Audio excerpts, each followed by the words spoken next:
Lead from the Side is made in partnership with Ample and Performance Leadership, a co-venture of Western Bulldogs and Victoria University.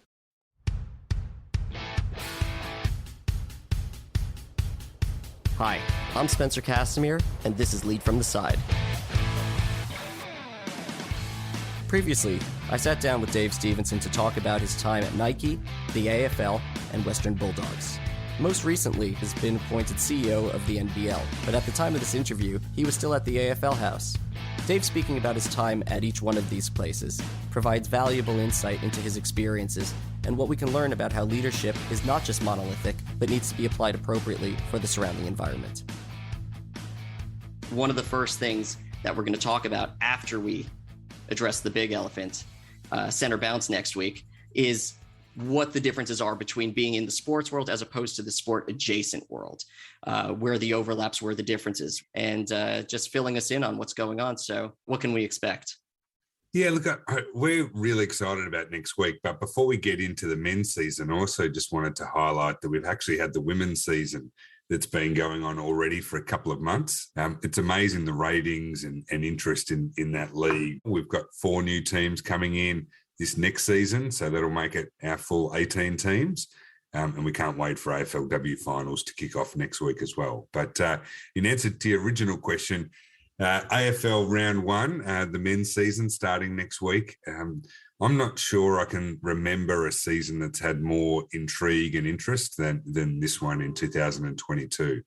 Ideally, our plan is to break the single round record, so a little over 400,000 people. It's all building really nicely, so we can't wait for Wednesday night. Let's go back to the women for a moment. The way the AFL has gone about generating teams and producing competition between the traditional clubs, and it's interesting to see how the AFL has developed and will soon be an 18-team competition. Yeah, I think it's been an amazing success story, and frankly, we're not sure we saw it all coming. But what we've really seen is a pretty significant cultural shift that now people realise, hey, I barrack for Hawthorn, but I support the club rather than just supporting the men's team. And I think of how that's really helped the AFL improve a lot, because you've got this really great balance of men and women athletes. And we can't wait to expand it even further. So the AFL season for the men's is starting next week. What are we looking at in terms of how the season and how the game is going to unfold differently from last year and previous? Yeah, it's a great question, Spencer. I mean, I think what we wanted to make sure that it was this great celebration of football, to really feel that energy and that buzz. And that's really what helped create then this notion of what we've called a festival of football. So at the MCG, there'll be a big festival live site. There'll be music, and we've got some really great match day experiences. So whether it's entertainment, whether it's some of the technology that we're using at Marvel Stadium with new scoreboards and AV. And I think our broadcast partners do a fantastic job. But we're trying to do is really reinforce to people that the emotion and the experience that comes with seeing games live, and feel that emotion and those shivers on the back of your spine. That's what AFL is about, and doing that with the people that you love. And so that's what we've tried to create this year. I think about watching the game and seeing the action off the ball. There's only so much you can see on TV. I don't know how much that plays into emotion, but the fact that you're focusing on the communal emotion that you only get from being live with other people is just as exciting. Yeah, and it was a great story that reinforced that value of that emotion. As you no doubt are aware, Melbourne won the premiership in Perth, 57 years since their last flag. They did a function pre-Christmas where they replayed the game at the MCG, and I think they had 30 or 40,000 people who came along, and they presented the players, and it was a fantastic day. But what was staggering was whenever there was a great goal, people rising out of their chair and cheering, or they, clapped their hands when Max came off for a break. Being around other people and that joy, that's what we're trying to bring back.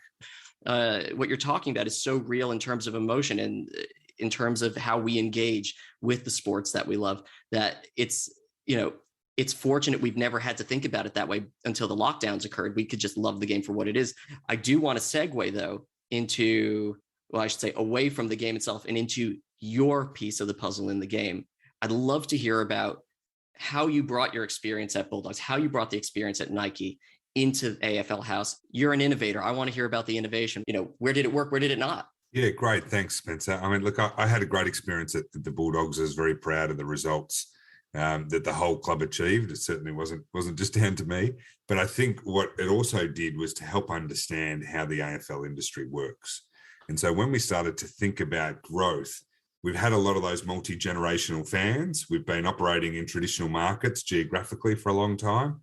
Now we've got this opportunity to open the aperture and start to look beyond our traditional businesses. So there was a few different dimensions of that. There was a geographical dimension, so how we grow in New South Wales and Queensland and domestically and then internationally. There was a gender view, so how do we build our women's interest, both in AFLW, but also in the men's game. There was an age perspective of that, so leading our kids' business and how do we know that 8 to 10 age group is really important, where kids decide which of the sports they like and have a connection to.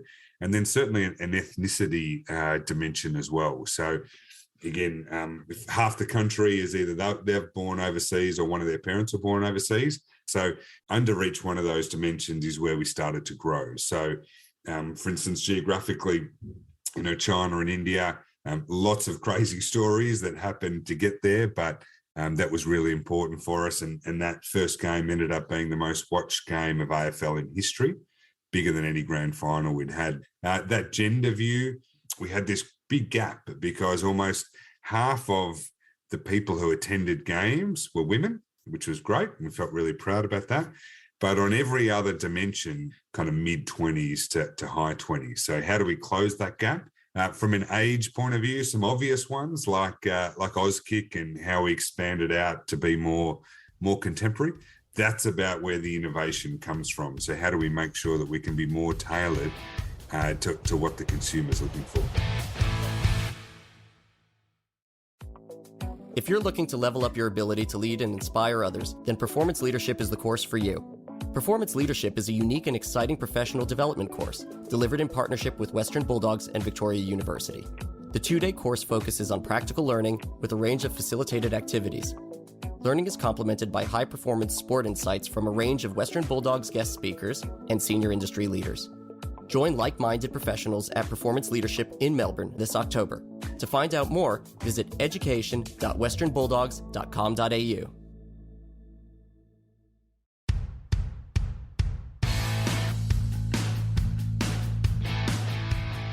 I almost look at this as constantly opening up geography. Now we're known as the Australian Football League, the AFL. Is that holding us in now to Australia? Yeah, it's a really good point, and certainly one that we had some challenges as we were growing and building the business in China and India and elsewhere, because people thought, hey, are we so myopic that our focus is just Australia? Well, what about more broadly? I think one of the things that we love the most about our fans is they are so fiercely passionate and protective of the game. Every time we try and put a new team in New South Wales and Queensland, people are going to complain. And so one of the things that definitely makes our ability to innovate and try different things a little bit more challenging, because there's a public sentiment we certainly need to take into our decision making. Probably it's more evolutionary on some of those things rather than revolutionary overnight. And that's where I think we get a chance to be able to use a different product portfolio to try things. So an example in AFLW, where we have 16 players on the field instead of 18, and how we try things at community level or state leagues or Auskick. All of those things we're constantly innovating and trying so that we can make as best connection to fans as possible. There have been arguments to say that having 16 aside, even at the men's, would prevent a lot of the issues with flooding and compacting play on the field. Again, I don't think rules should be changed willy-nilly for the sake of it, but I do think it's a responsibility of administrators to maintain the style of play. So it's really interesting to hear how you've gone about doing that. Yeah, and there was also some research and evolution of thinking over the last probably 5 years. We had thought that fans wanted higher scoring, but But what we actually worked out in spending more time listening to consumers, which is something I'm very passionate about, is that people actually would prefer a closer game than a high-scoring game. And I think, therefore, it comes back to some of those policies that aren't probably as sexy as rule changes, but things like competitive balance. That's really important for us, because if genuinely every one of the 18 teams feel like, hey, we're a chance to win the premiership this year, then that creates the best connection, rather than feeling like, hey, the decision's already made because of some unfair structural inequities. I'm really curious to talk about your time at Nike, actually, how that translates from being sports adjacent to in sport itself. What's the business translation process like? Where the similarities and differences lie? Yeah, it's a great question. I think there are a lot of similarities between either sports businesses and as you call them, sports adjacencies. The commonality, or two key commonalities from my perspective, one is the presence of emotion, the power of emotion that comes with connecting either consumers with products, consumers with athletes, or connecting people together is still very common, whether or not it's in whatever type of business it is. And I think the second one is the value that comes with people working as a team. What's different, I think, with sport and sports adjacencies is when you can get people coming together and working well together and create some synergy, then all of a sudden you can unlock amazing, amazing potential. You know, in the business I ran in my last role there was 156 countries. And so what the Nike culture was like in Brazil versus India versus New Zealand versus South Africa versus Korea, all very different.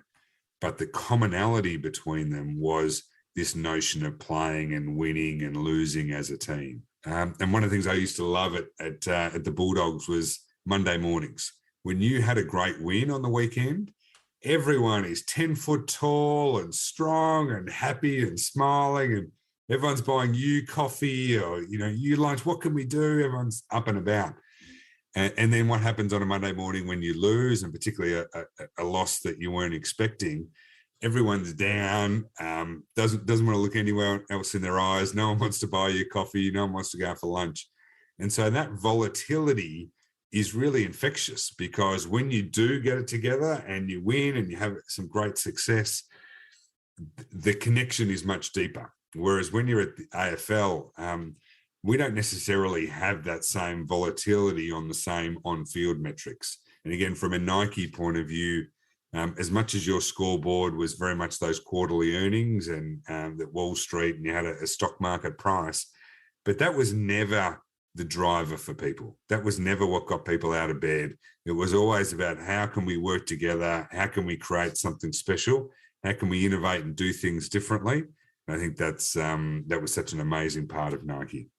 Is there something to be said when you're in club land about encouraging people after on that Monday after a loss to actually do go out and get coffee and to do get lunch with somebody and to do these things? I mean, what do you think about that? Yeah, it's certainly the challenge. As a CEO, what you're trying to do is minimize the volatility.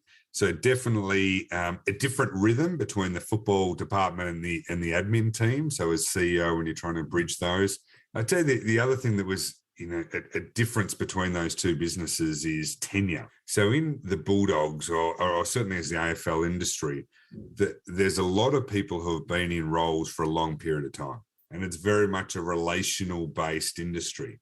It's easier to get things done. In Nike, I think in my 17 years, and I think I probably had 12 odd roles. And the way that Nike thought about it is, hey, your first year, you're just trying to learn the business. The second year, you're really making some great progress and getting some good wins. And the third year, you're setting it up for someone else to take it on. And then you go into a new role with this great level of energy and excitement and optimism of, hey, why can't we do this? Let's try and solve the world's problems because you're new and fresh. That's really different to the AFL industry, where, again, tenure becomes more important. Is there a preference for the cohesiveness, what we see here, the innovation of what you experienced in Nike, or is there something in the middle in the roles that you just discussed? So would love to get your feedback, because this is a question that comes up constantly. Yeah, it's a challenge. My personal view is the best leaders and teams have an agile approach to be at either end of the spectrum. And so the good teams can say, hey, we want to take the historical experience and learnings, but we want to apply a fresh set of eyes. So I think having teams who can play in either of those styles becomes important. And another example is, our different approach with our teams who run businesses in Queensland that's traditionally not an AFL state versus what we do in Victoria, which is a very traditional state. So the mindset and the plan for Queensland has to be very different than what it is in Victoria, because the game and the product is at a different stage of development. Part of then listening to the consumers is to understand what's the solution that works for them. And so for the mid-60s male, again, broad generalizations, we needed to have some structure in our competition, not change a lot of rules. But for a 9-year-old, doesn't want to sit through sometimes 3 hours of football in the same way that their parents or their parents' parents did. So if you keep listening enough to the consumers, and therefore you can plan a product or an experience that works for them, then I think you get a better result. The minis versions that we do see of the game are great. My kids love the minis, but it's also great as a parent because, you got kids, you can do it with them. Yeah, absolutely. And I think that will only continue. I think in the future, we'll have more and more products, more and more experiences, more and more services to make sure that we can cater to a much bigger proportion of the population. You know what? I'm going to go there. Let's talk about Canberra. What are we looking at with Canberra?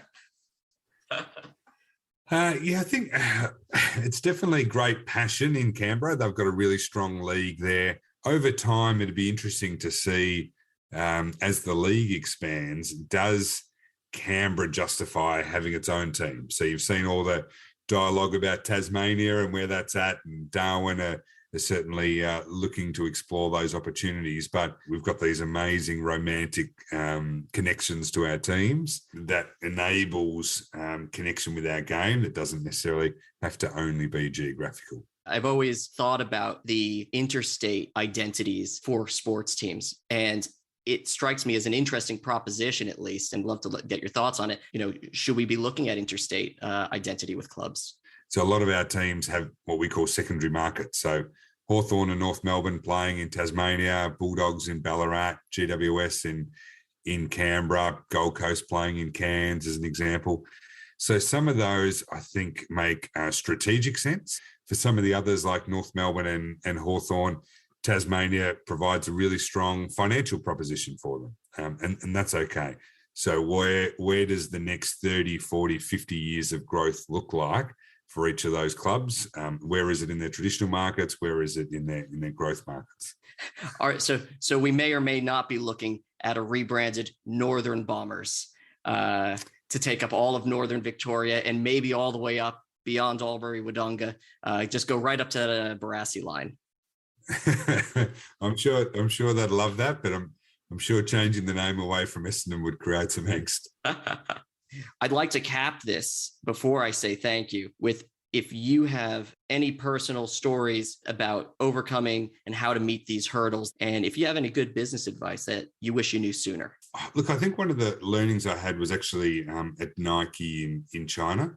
And if you kind of look at, a pie chart of your time, Nike was taking up a massive proportion of that, probably, 95%.